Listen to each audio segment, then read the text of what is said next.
I do have another job for you. Short hot money's double. What's the cargo?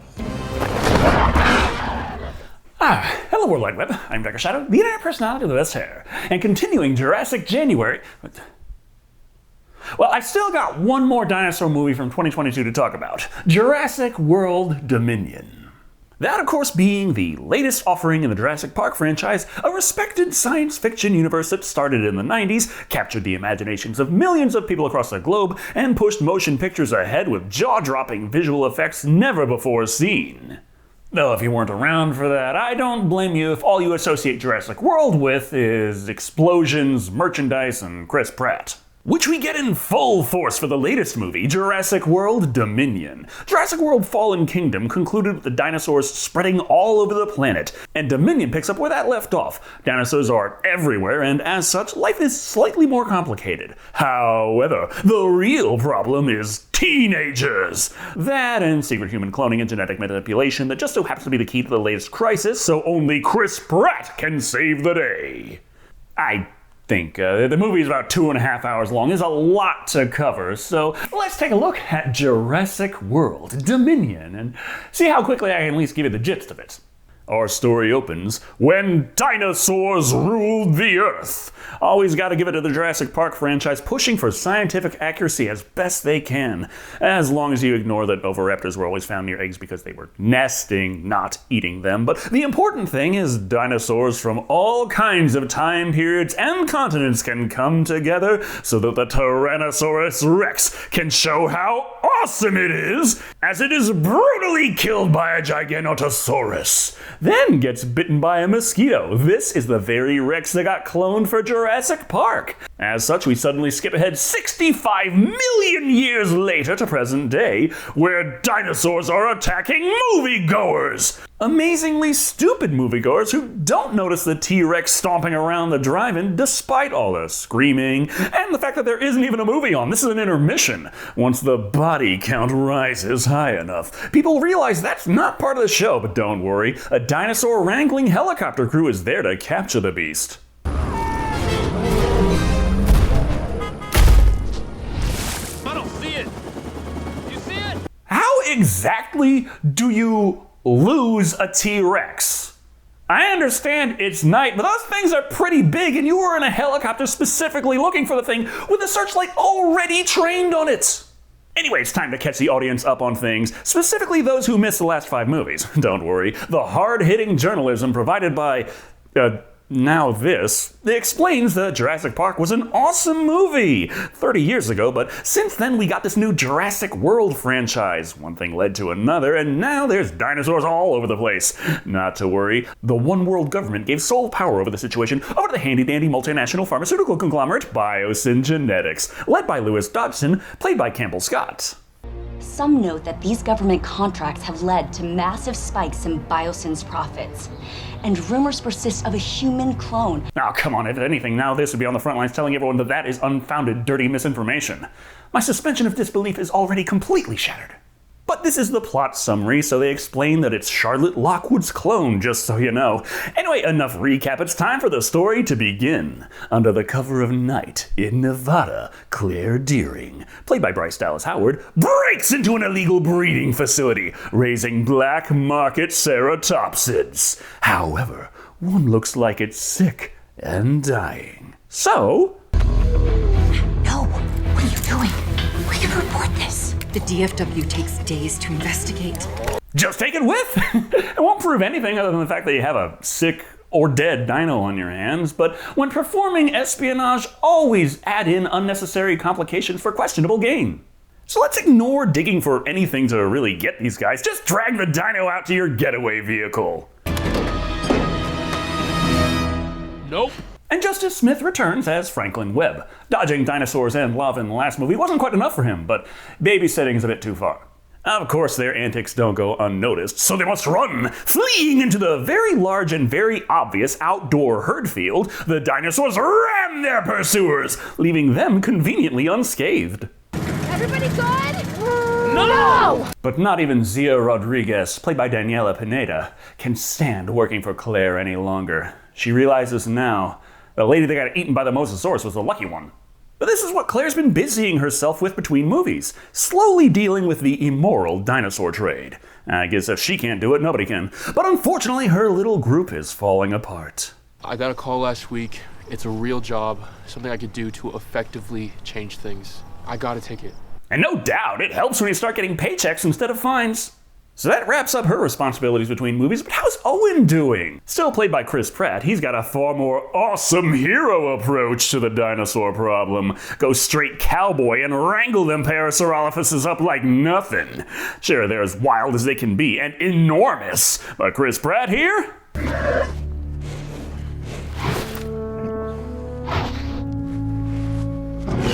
He has the power of the hand, calming it just like the velociraptors in Jurassic World. Although in that movie they established the reason it worked is because he raised those raptors since birth to respect him and follow his commands. Here, it's just a wild Parasaurolophus. It doesn't know him from an Elvisaurus, but hey, I mean, he's got the hand.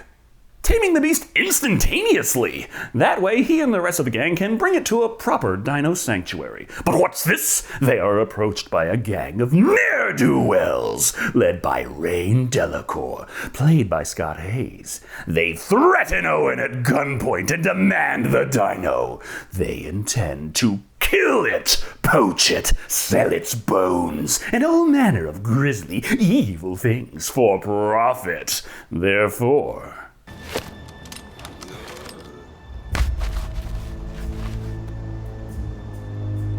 Owen just gives them the dino. Our hero, ladies and gentlemen. The explanation is that he can't be heroic because he has to be there for someone.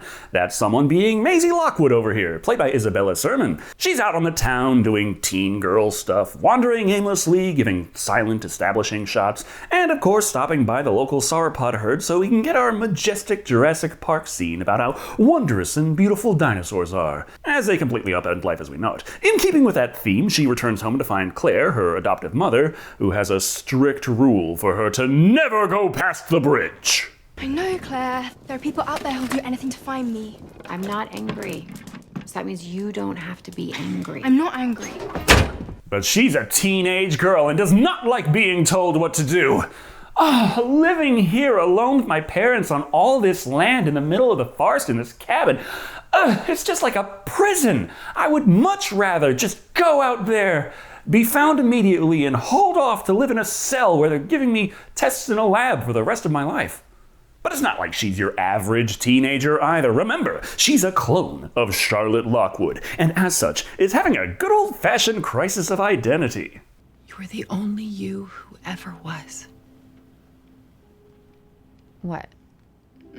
No. Was that, like, really corny? So corny. Oh, thanks, movie. We came real close to having a line that was almost profound, but you messed that up real quick. Anyway, when Owen gets back, he hears about how disobedient she has been, and he will set her straight.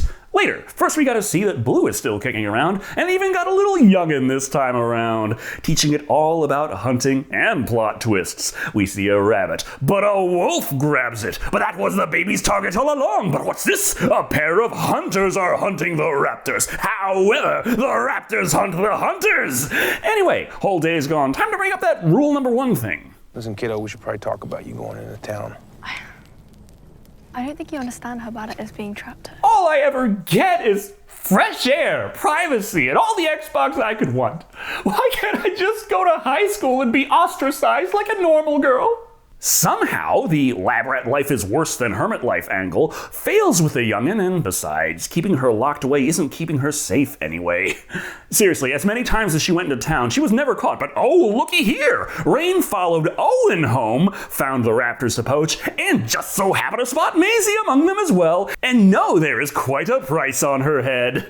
Never mind that for now, though. There's something much more important stirring in the mystical faraway land of Texas.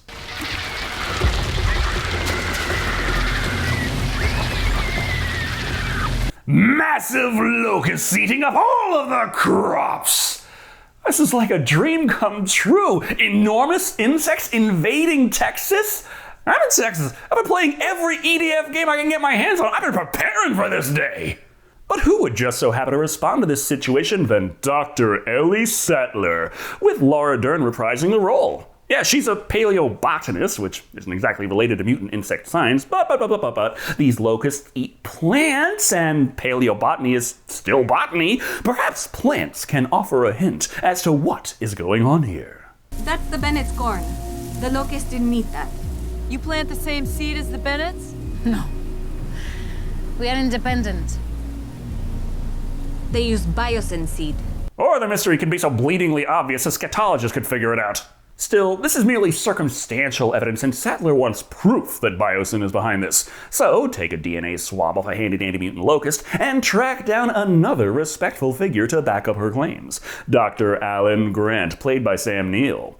Though, Sattler might be the only one left who respects him. That's a T-Rex. They've been around since, like, the 90s. I don't get why we're here digging up bones. It just seems kind of random. Right. And you gotta admit, Jurassic Park 3 did that a lot better. Here, he's just like, oh, I guess you're right, I am just an old man stuck in my ways. But in JP3, when he got that question, he rightly pointed out that the creatures at Jurassic Park were genetically modified theme park monsters, and the fossil record was true dinosaurs. But, I mean, who cares about accuracy here? This is Jurassic World Dominion we're talking about. Point is, Dr. Sattler arrives like, Alan! Guess what? They're making a new Jurassic World movie, but fans were so burnt by Jurassic World Fallen Kingdom, the studio has to give them some reason to come back for this one, so we're gonna be in it. Not even minor cameos either, we're actually semi-major players. I mean, come on, the movie's 150 minutes long, plenty of time for us to have our own adventure. As such, he agrees to tag along and help solve the mystery of the mutant locusts. So, it's off to the BioSyn Sanctuary. How do you even get in there? I got an invite from their in-house philosopher. Ian Malcolm, once again played by Jeff Goldblum, but unlike last time, not relegated to just a couple of scenes they could have filmed in an afternoon. With that, they're off to the Wildlife Relocation Facility in Pennsylvania. This is the little stop-off that all wild dinos must go through before being shipped off to the BioSyn Sanctuary. So, yeah, black market dinosaurs, shady secrets, and biblical plagues going on, but looky, cute baby dinosaurs. Alan, you never get used to it. At least that's what the studio hopes. Gotta sell these tickets somehow. So they're off to BioSyn to get the answers we need. Later, first we gotta see Maisie meet Blue's little baby before meeting Blue, but not so fast, for Owen and the power of the hand will keep Blue at arm's length. She won't hurt us, right? She doesn't bite, but she has her ways. Hey kid, if they did give you total freedom, guess what? You still wouldn't have any friends. Figuring Blue is nesting nearby, Owen says, hey, how about you stay inside and I go off looking for the nest for no apparent reason. That way, you can be nice and unprotected as you decide to just hop on your bike and leave, right when the poacher just so happens to be staking the place out. Therefore, Maisie can get conveniently trapped at that bridge she's been told not to cross, all poetic-like, and Owen can be just far enough away to clearly see this happen, but nowhere near close enough to do anything to stop it. Not only that, the bad guys kidnap Maisie and Blue's baby, and Blue is angry. I am gonna get her back. I promise you that. But what's this? Blue has defeated the power of the hand, leaving Owen completely defenseless. But wait, he has another hand, so Blue runs off, and Owen has to figure out what to do. But wouldn't you know it, the actual paying job that Franklin got just so happened to be working for the CIA. How convenient! He's got all the inside information they could ever want, easily identifying the kidnapper who they just so happen to already be working on busting during a deal in Malta. That sounds exciting. So let's just jump back to the BioSyn Sanctuary in Italy. Grant and Sattler meet up with Ramsey Cole, played by Mamadou Athi, who is kind of like Dobson's second in command. That means he knows the ins and outs of how the place operates, talking about how many dinosaurs they've relocated here, the fact they have a system that magically keeps the flying dinosaurs away from the aircraft, and of course that they keep the creatures under control via a handy-dandy implant that zaps them in the brain until they comply. Strike you as a little bit, Cruel? cruel. Do you know how much voltage was in the electric fences at Jurassic Park? Well, Tim certainly does. After landing, they run right into Dodgson. He's excited to tell them all about how their genetic research will lead to medical breakthroughs, life-saving technologies, yada yada, we've heard it all before. Point is, he's too busy to show them around anyway, so that's Ramsey's job. So he's gonna have to be the one to bring them over to Ian Malcolm. In order to instigate revolutionary change, we must transform human consciousness. Oh God, he's become Deepak Chopra. To put what he's trying to say in simpler language, humanity was so caught up in thinking about whether or not they never stopped to wonder if they should. Much like this whole weird relationship thing the series has been dancing around between Dr. Grant and Dr. Sattler since the first movie, despite it being absent in the book. Oh, not to mention the slang. Do you two talk a lot? He slid into my DMs. You do what? How do you do, fellow kids? What? Now what else do kids these days think is hip? Of course! Ridiculously overcomplicated coffee served by under-enthusiastic baristas spouting Italian words at random. However, the noise is perfect cover to allow Ian to whisper to Ellie that he knows about the locusts, and the key to the mystery lies within the depths of this facility. This wristband will open the restricted areas, and they can find out the truth. We don't have to wait that long as Dobson heads over to Henry Wu, played once again by B.D. Wong. He explains that the locusts they bioengineered are stronger than intended and will cause a worldwide famine, and Henry says they must destroy them at once! What? All of them? No. No, Henry. Like yesterday? We don't want to cause a panic. We want control. Suggesting that they can fix the problem, but won't, because we need a driving crisis situation. Besides, if they solve the problem now, they might trace the locusts to BioSyn and then get upset. And solving it later, well, the point is they got the innocent little girl and the baby dinosaur everyone cares about. So bad guy plans are continuing unabated. On that note, let's hop over to Malta and meet Soyona Santos, played by Dijin Lachman. She's the evil, smugly type, and Malta is effectively Mos Eisley, a wretched hive of scum and villainy, where all kinds of seedy black market dinosaur dealings take place. As such, it's Maisie's layover, and where the CIA sting operation is taking place, so Owen and Claire meet up with Barry Sembini, played by Omar Sy. He brings them to the secret seedy underbelly everyone knows about, and gives them the basic rules. Don't look at anyone, don't talk to anyone. Just try to blend in. How long until one of them makes a scene trying to chat up somebody at random? You lost? Surprised it took that long. Had a lot of shots showing off the eye candy and the setting that really slowed down the stupid. This would be Kayla Watts, played by DeWanda Wise. She's a super smuggler with a kind streak, willing to tell Claire her best bet is just turn around and pretend she never found this criminal underworld. Claire, however, is like, have you seen my daughter? My asterisk daughter. Now, Watts did earlier, but refuses to get involved. No bother, they found Delacour right on time for that deal they intended to interrupt. What are they smuggling today? Atrociraptors. Thoroughbreds. Trained to kill. Those idiots making hybrids had it all wrong. Yeah, remember the Indominus Rex in Jurassic World, how it was so dangerous because it was part raptor? And then in Fallen Kingdom, they introduced the next step, the Indoraptor, where they mixed it with raptor. And I was saying then that at that point, they may as well just go full raptor. Well, here is where that line ended up. Pure raptor. As their training is exactly the same as the Indoraptors from the last movie. Get a little laser sight and all I gotta do is paint the target and the purebred Atrociraptors will do the rest. But before that can happen, the CIA swoops in to stop the deal, resulting in an action scene. Bullets fly, baddies escape, and the dinosaurs begin to break free amidst all the chaos. But Owen's fine. After all, he's got the power of the hands. You know who doesn't, though? Delacour. Dinosaurs have disarmed him on that power real quick, and Owen is able to get him to talk, revealing that Santos has her. Not that Owen helps him after that, or personally kills him. He just waits for the dinosaur to kill the guy, leaving our passive hero morally unblemished. However, finding out that Santos took Maisie only means they have to deal with her Atrociraptors.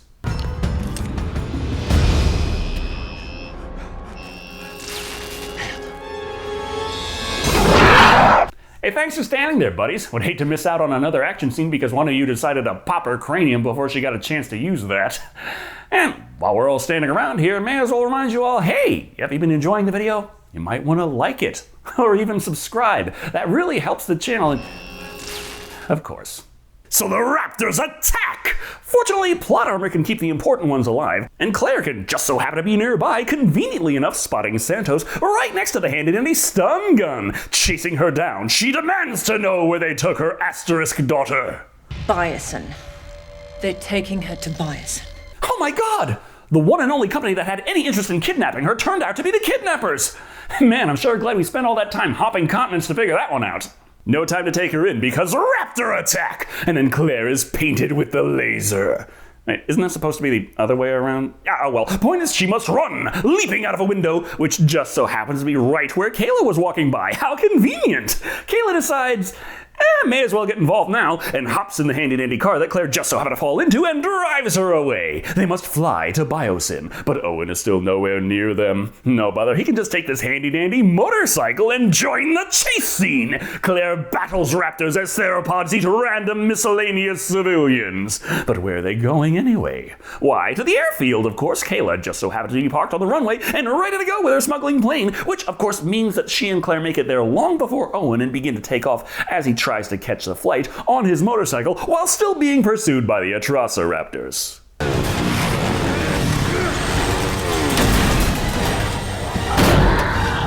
Who must have been living on a diet of marathon runners and Monster Energy drink, because they'd have to be running over 100 miles an hour in order to be able to catch a plane as it's taking off.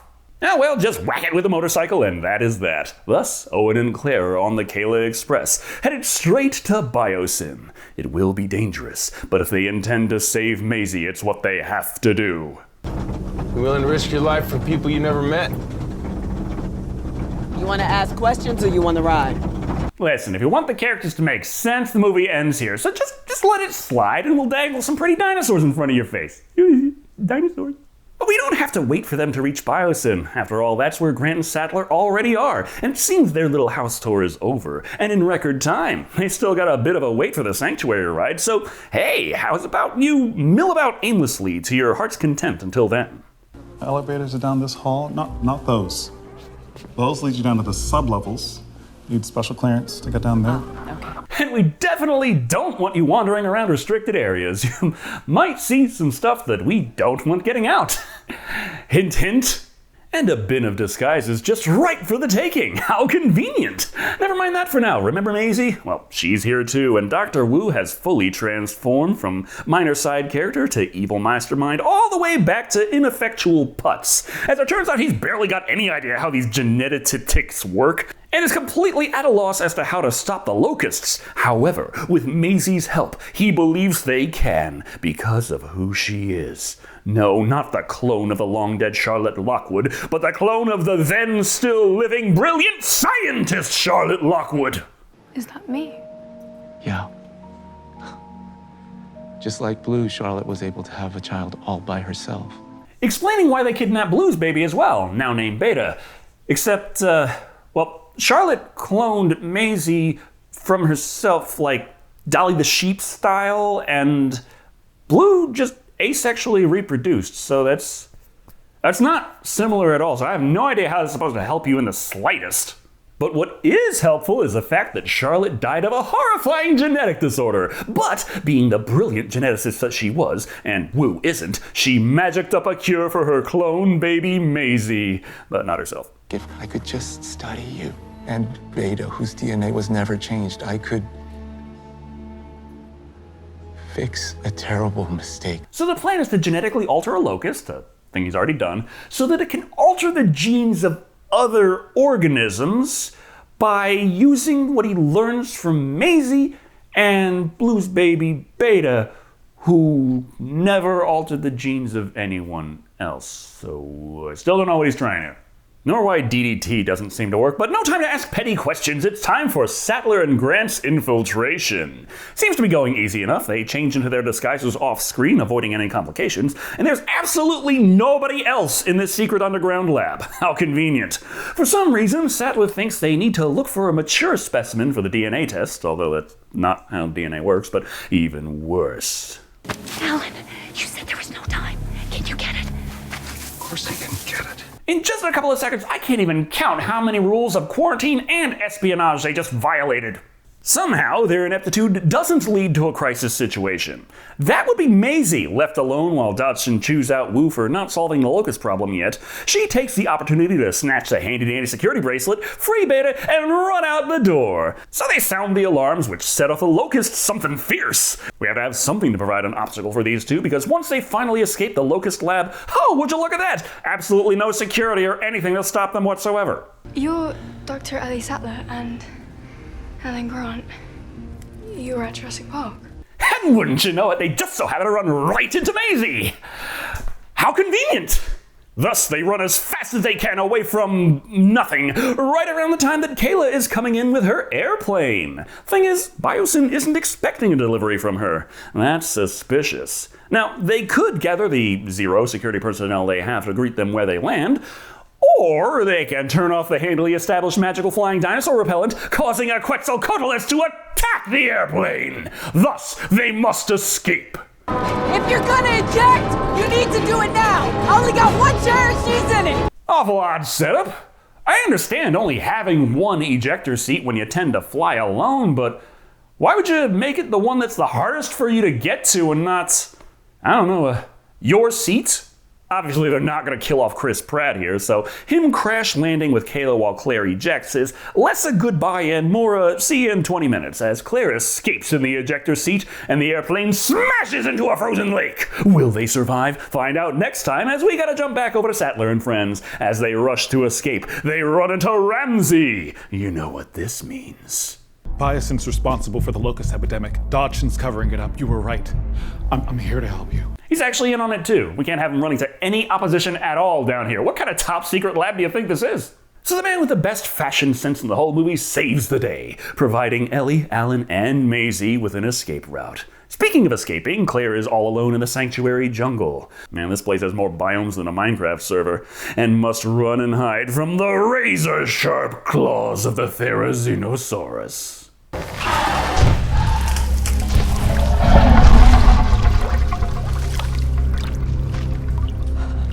An herbivore, but a scary-looking herbivore.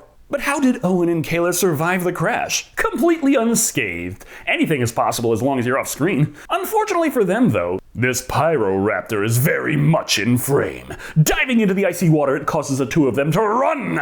But Owen falls into the frozen lake! Don't worry, this is a movie where scenes on a tropical planet are filmed in 5-degree weather, and hypothermia isn't a thing as long as nobody mentions it. That means it's back to plan run from the dinosaur! Fortunately, there just so happens to be a handy-dandy caged elevator right there, allowing them to escape certain death once again. You good? Yeah, I'm not shook at all. You? I'm just happy to finally see a raptor with some real plumage represented in one of these films. That gives them the right to eat at least one of you, I'd say. Now they have to track down Claire's ejector seat. Later, first we see that Dodgson is just now realizing that, hey, Alan Grant and Ellie Sattler broke into the top secret zero security lab and got proof that the locusts are the fault of BioSyn. How did they get in? One of our cameras saw Ian Malcolm put something in Sattler's pocket. Well, if he did, it had nothing to do with the access wristband. He put that in her hand. So now Dodgson must stop this. They're on the Hyperloop, so just knock out the power, and they have nowhere to go. Except for the fact that the Hyperloop just so happened to stop at a natural entrance to the mines. How convenient. This means they aren't trapped and can push forward to find an exit somewhere down these dark tunnels. Trying to make up for lost time, Dodgson wastes none of it firing Ian Malcolm by the next camera cut, which is the perfect opportunity for him to lay it all out in front of everyone. Dodgson is a crooked, corrupt creep, and he's exploiting them all, and they all go along with it, because dinosaurs are oh so cute. You're just like everyone else. You see what you want to see. Excuse me? I don't see a Mechagodzilla anywhere in this facility. Point is, Malcolm is fired and Dodgson is evil. But back in the jungle, just a short hike from the tundra, Owen and Kayla are on the hunt for Claire, but instead find a Tyrannosaurus Rex. This is the Jurassic World franchise. T-Rex is old news. We have an even bigger baddie to deal with. Allosaurus. Giganotosaurus. Largest known terrestrial carnivore. Giganotosaurus. Because they only ever bring T-Rex out anymore to get smacked around and establish how awesome the new dinosaur is. As such, the big G beats the crap out of Rexy, leaving her to sulk and retreat, allowing the other dinosaur to steal her lunch. Will the humans survive? Well, they're going to be left off screen for a while, so probably. First, we gotta show that Ramsey, being a secret good guy, did not escort Ian out of the facility, but instead is setting him off on a secret rescue mission to help get the group out of the mines. Speaking of secrets, Dodgson has been busy doing his best to protect BioSyn by destroying all the research and data they have on the Little Mutant Locust Project. Can't link them to the catastrophe if no evidence exists. But why did they even make them in the first place? The locusts were designed to spread genetic modifications to crops. Protection against droughts, frost, disease, a breakthrough. So, BioSyn specializes in genetic manipulation, and they already make their own seeds, but decided the best way of going about this was not by upgrading the genome of their seeds, but by loading up mutant locusts with the ability to modify the genetics of crops in secret without the permission of anyone, and then just not testing them, just release them out into the world like... What?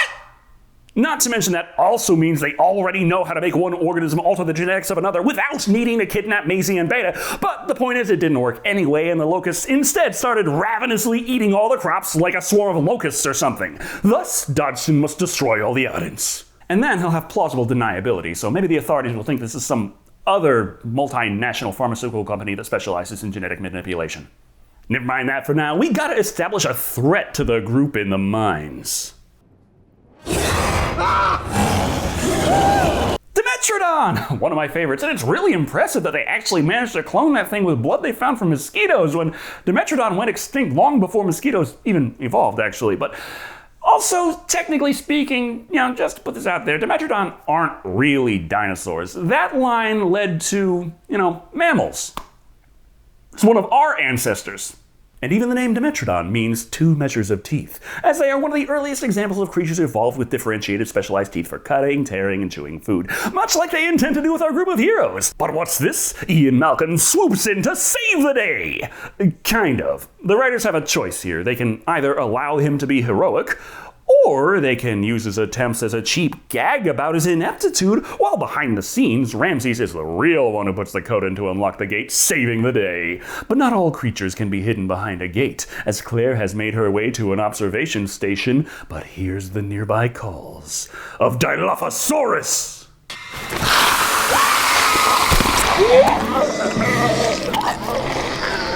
But unlucky for them, Owen was hiding just out of frame. And lucky for him, this franchise has never gotten right that Dilophosaurus was actually about 20 feet long. Reunited, they need to figure out where to go from here. Later, first we gotta see Dodgson continue to destroy all the evidence of BioSyn's involvement in the locust problem by burning the locusts alive! But wouldn't you know it, the containment room that had the built-in fire containment system, well, it just so happened to not be built to actually withstand using it. And the mutant locusts also just so happen to not be killed by fire, or die incredibly slowly, allowing them to burst free in a swarm of flaming bug carnage. As a few that do die rain down and mildly inconvenience Ian's getaway vehicle, he slams on the gas, desperately trying to get into an accident. This results in the Jeep rolling over and falling down a cliffside, which just so happens to deposit the group right at the observation tower the other group has been standing around.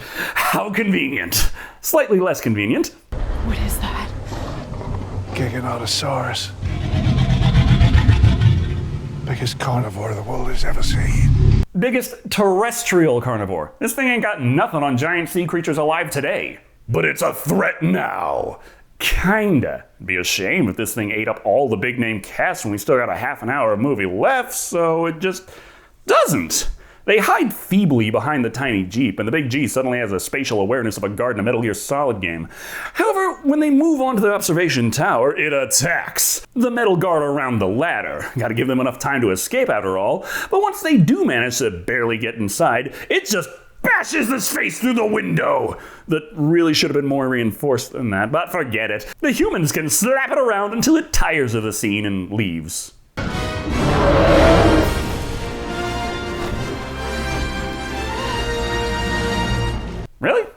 like that was more of a da-da-da-da-da-da-da-da. But now that, like, everything is on fire, all of Dodgson's underlings remind him that, technically speaking, they're supposed to use those brain implants to get the dinosaurs inside the facility, evacuating the sanctuary. Frustrated, he beats the crap out of a chair, then agrees, yeah, sure, bring him in. So the alert is hit. All dinosaurs are to get in, and all the humans are to get out. Speaking of which, the heroes are still trying to figure out how to leave, as the state of the sanctuary isn't doing them any favors. They're going to need some way to turn on the aerial deterrent system if they hope to fly home, with how insanely aggressive pterosaurs seem to be. Seems this observation tower just so happens to be connected to the main building in a power relay thingamajig. How convenient. Also, for those keeping score at home, it's only now that Dodgson realizes that Ramsey has betrayed him. Or not so much even realizes it when the guy effectively just tells him, hey boss, I've been playing for the other team because you're insane. The world is literally on fire right now and it's kind of your fault. I would not break this. I'm not you. And even knowing he's betrayed him, he's like, but dude, you're my protege, my beneficiary, my only friend. Please come back. I'm so lonely. Anyway, our heroes have made it to the now completely abandoned command center of the facility and are like, neat, just gotta turn on the ADS. But what's this? They don't have enough power to turn it on, and that can only be fixed manually. Oh yeah, but they gotta find Beta 2 while they're at it. Where is that? Water treatment center. Hydroelectric system, sub 8. Give me 8 minutes, I could find her. I will just assume that Beta stayed put this whole time because, I mean, you really don't want to go back home to Blue with that kind of egg on your face. We'll be on channel 5. Okay. We're on 3. And you have to be on the same channel to actually hear each other. We learned this on the Fisher-Price walkie-talkies. Unless you just don't want to talk to each other and you're being really passive-aggressive about it. While they get to work, Dodgson decides it's about time to skedaddle, hopping in the Hyperloop, right when the ladies are rerouting the power.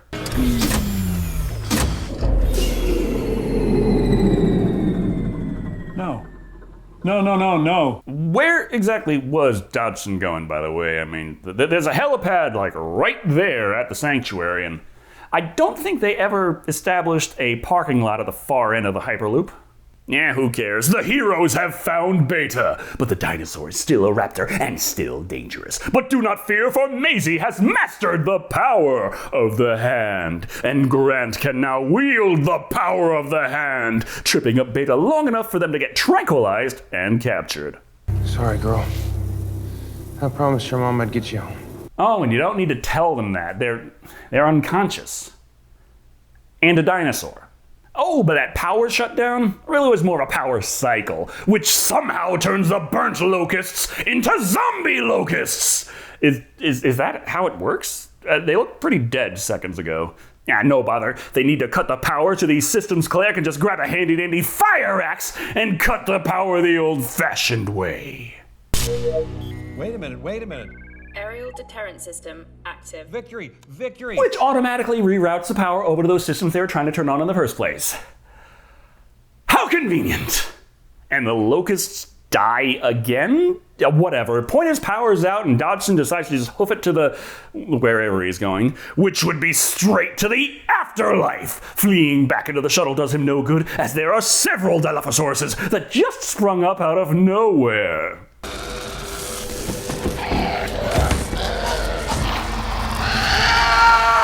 And Lord knows where they came from. The Hyperloop's been out of commission for, 5 minutes? The dinosaurs just roam around in those tunnels normally? Is the plan just to smash through them on the way to miscellaneous destination? Anyway, the ADS is back online, Kayla has a ride, and they got Beta back. Nothing left to do but leave. However, Henry Wu is still here, reminding us that he needs to make a locust to genetically alter the locust designed to genetically alter plants, and as such, really needs Maisie's genetics so he can reverse engineer how her mother cured her genetic disease and Beta so he can... something spontaneous asexual reproduction. Look, kid, you're the only key to fixing this crisis because the plot says so. It's okay. It's what she would have wanted. Personally, I would have rather had a plot that made like a sense, but well. So they gotta get out of here, which is made slightly more difficult by the fact that all the dinosaurs have been stuffed into the main courtyard, and it's kinda hard to land their getaway vehicle.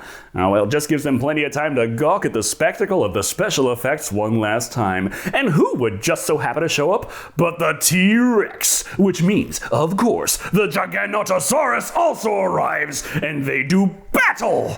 This being a Jurassic World movie, of course, this fight means nothing in the grand scheme of things, but for those keeping score at home, it goes like this. Giganotosaurus absolutely beats the crap out of Rexy and leaves her for dead. But what's this? She didn't hear no bell, and along with the help of Edward Scissorhandsosaurus, they impale the big G! And as such, the humans can... wait, they were already leaving before that even concluded. Oh well, point is, happy ending! Alan and Ellie finally share a kiss, becoming a relationship 65 million years in the making. Dr. Wu is still a terrible geneticist, but with the life-saving assistance of a 14-year-old girl, he finally cracks the code on how to make locusts that alter genetics differently from the locusts that alter genetics he already made, spreading a locust plague, but one that affects locusts this time, so a good plague. Kayla gets herself a replacement airplane, just like her first, so she can get back to a lucrative life of smuggling. And Beta is reunited with their mother Blue, running off into the woods together to eat more hunters. We're part of a fragile system made up of all living things. If we're going to survive, we'll have to trust each other. Now, sending self-replicating raptors out into the wilds to reproduce doesn't exactly sound like a long-term plan for ecological stability, but hey, what do I know? Anyway, that was Jurassic World Dominion. Believe it or not, I was actually trying to keep this short, but there was a lot to talk about. Because, wow, they really did a lot with this one. At 2.5 hours long, there was a ton of time for plot, spectacle, nuance, and exploring the characters' individual stories. Now, we got spectacle, and it's pretty clear to me that this was the main point of the movie. I like me some spectacle, eye candy, and grandeur that you can only see in a major motion picture. But the plot doesn't just suffer as a result. It is downright ridiculous. Not in a fun, campy way, but in a way that makes it clear that things happen mainly as a means to keep the spectacle going, and you're not supposed to question it. People happen to be where they need to be. No logical reason needs to be established. And dinosaurs just so happen to be where they need to be, and please ignore how illogical a lot of them are. They're not going to be explained, you're just not supposed to think about it. The biggest problem, though, has to be the central driving crisis of the plot. BioSyn already makes their own seeds, but they decided to mutate locusts to help other crops? In total secret, of course, which was convenient when it turned out that they actually accidentally triggered a crisis that would lead to a worldwide famine. But now, while we already established that they had the method to cause gene therapy from one organism to another, now they needed to kidnap Maisie and Blue with insanely flimsy reasoning to relearn how to do the thing they were already doing. Now with the help of living beings that are absolutely not examples of how to do the thing you're trying to do. I don't know if it's even possible to pay so little attention to the story that this wouldn't bother a viewer, as it's clear that it's just a means to an end. Some way to get the established characters involved in the story, some way to shoehorn Blue into the plot, something we're supposed to just accept at face value, even though it is even more insane of a premise than the vaccine for a fungus out of a brain plan from Last of Us 1.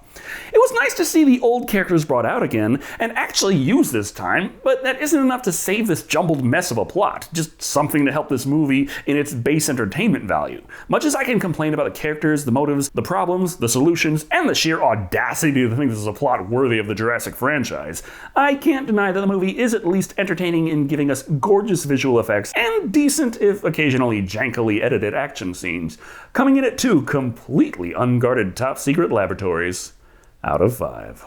Whew, I think that's my longest review yet. Though I still look forward to Mahler's video when it gets around to it, because this movie does need at least 6 hours to really explain everything. Thank you all for watching. I've been Decker Shadow. And remember, anything is possible with the power of the hand.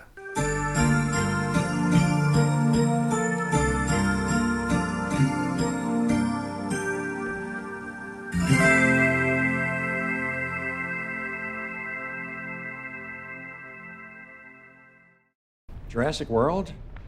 Not a fan. And if you're still kicking around here, have you liked the video yet? Because, hey, this was a lot, and that really does help. So, please, and could subscribe while you're at it if you haven't yet. Well, you probably have, because YouTube doesn't really show my videos to people who aren't already subscribed to me. But on the note of my videos, I have also reviewed all the Jurassic Park movies as Jurassic World 1 and 2. And on the topic of videos you might like, there's the algorithmically selected recommended video that I have nothing witty to say about because I have literally no idea what that is. Is it also about dinosaurs? I've done a lot of